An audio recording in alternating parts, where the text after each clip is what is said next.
প্রিয় বন্ধুরা, আমরা সকলেই জানি আত্মার কোনো মৃত্যু নেই।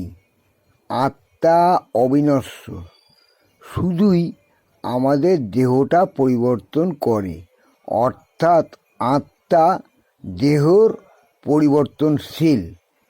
একটা দেহ থেকে আর একটা দেহ গিয়ে সে আত্মাটা নিজের দেহ ধারণ করে বাকি জীবন প্রথম থেকে শুরু করে শেষ পর্যন্ত আবার সে নতুন জীবনে ফিরে যায়, নতুন দেহতে ফিরে যায়।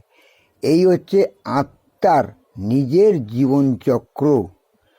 সেই জন্যই বলেছে আত্মার কোনো মৃত্যু নেই, আত্মা অবিনশ্বর।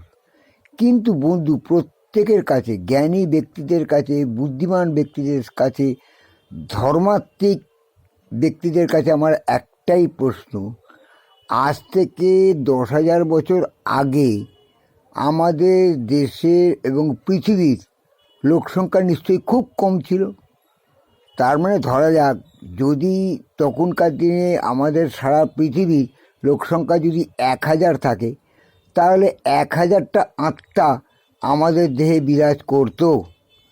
কিন্তু বর্তমানে আমাদের 165 কোটি মানুষের বসবাস শুধু ভারতবর্ষেই, এবং পৃথিবীতে 500 কোটিরও বেশি দেহের বা মানুষের বসবাস এই পৃথিবীতেই।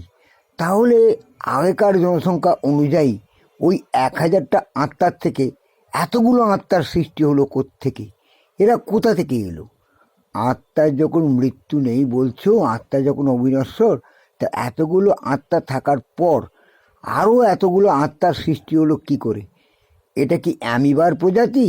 একটা দেহ থেকে আরেকটা দেহ যেমন সৃষ্টি করতে পারে, আরেকটা জীবনের সৃষ্টি করতে পারে, আত্মার কি সেই কোনো ক্ষমতা আছে বা সেই রকম কোনো অভিপ্রায় ওর আছে যা নিজে নিজেই নিজেকে সৃষ্টি করতে সক্ষম হয়?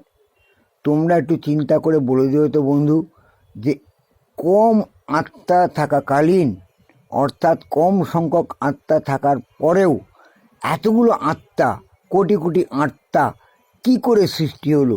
অর্থাৎ আত্মার সংখ্যা বেড়ে গেল কি করে? বন্ধুরা, চিন্তা ভাবনা করে উত্তর দিও, বুদ্ধি বিভ্রম যেন না ঘটে না যায়। জানবে এই উত্তরটা কিন্তু আমার চাই। দেখি তোমাদের মাথায় কীরকম বুদ্ধি, কতটা বুদ্ধি নিয়ে তোমরা চলো, কতটা বুদ্ধি নিয়ে তোমরা বেঁচে আছো। তোমার এই উত্তরের ওপর আমার সবচেয়ে বড় গণনা করা হবে যে তোমরা সত্যিকারের প্রতিষ্ঠিত হতে পারবে কি না।